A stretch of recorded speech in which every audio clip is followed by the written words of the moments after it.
Mes chers frères et sœurs, dans l'Évangile d'aujourd'hui, Jésus nous présente la parabole du pauvre Lazare et du riche Épulon. Le mot Épulon signifie « celui qui fait des festins », quelqu'un qui vit pour les banquets, quelqu'un qui aime le luxe, l'abondance et les plaisirs. Et ce que notre Seigneur veut nous enseigner à travers cette parabole est quelque chose de très profond. Il veut nous donner une vision surnaturelle de la vie que nous sommes en train de vivre. Nous vivons une vie humaine. Nous ne sommes pas des anges. Et en tant qu'êtres humains, nous avons besoin de biens matériels. C'est vrai. Surtout, celui qui a une famille doit travailler, subvenir aux besoins de ses enfants, leur donner du confort et leur offrir les conditions nécessaires pour vivre dignement. Mais il existe un grand danger. Si nous perdons de vue la véritable raison pour laquelle nous sommes dans ce monde, tout commence à se désordonner. Malheureusement, la société dans laquelle nous vivons aujourd'hui est une société post-chrétienne, une société qui ne vit plus selon l'esprit de l'Évangile. Elle est devenue, en grande partie, une société néo-païenne. Autrement dit, une société qui vit uniquement pour le monde matériel. Les païens ont même une religion. Ils croient même en quelque chose de spirituel. Mais au fond, leurs dieux sont à leur service.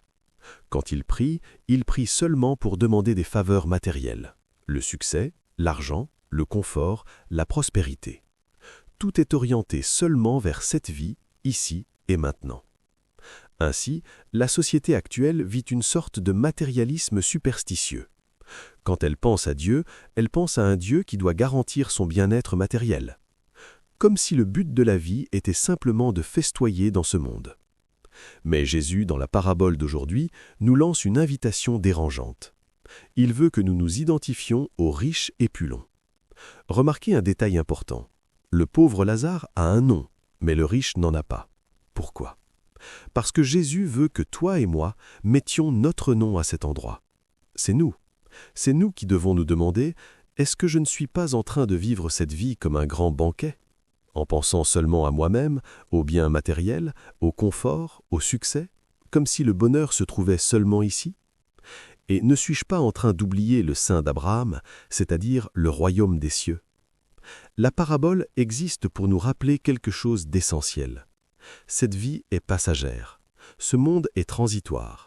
Si nous essayons de transformer cette vie en un petit paradis égoïste, en oubliant les autres, en marchant sur les autres, ou simplement en ignorant ceux qui souffrent, comme le pauvre Lazare qui était à la porte du riche, alors en réalité, nous sommes en train de préparer pour nous-mêmes un lieu de condamnation. Aujourd'hui, on parle beaucoup du ciel. On parle beaucoup d'un Dieu qui bénit, mais on parle peu de l'enfer. Et pourtant, pour comprendre véritablement l'Évangile, nous devons aussi réfléchir à cette réalité. La parabole d'aujourd'hui est justement une réflexion sur l'enfer, le lieu vers lequel se dirigent ceux qui passent toute leur vie à essayer de faire de ce monde leur paradis.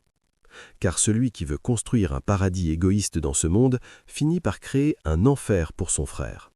C'est ce qu'a fait le riche Épulon.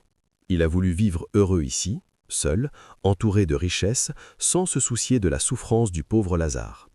Et ainsi, pendant qu'il festoyait, Lazare souffrait à sa porte. C'est pourquoi nous devons nous poser la question. Ne sommes-nous pas, nous aussi, d'une certaine manière, en train de créer un enfer pour nos frères et de préparer notre propre enfer pour l'éternité ? Faisons notre réflexion. Frappons-nous la poitrine. Nous sommes dans le temps de carême. C'est un temps de conversion. Que Dieu vous bénisse.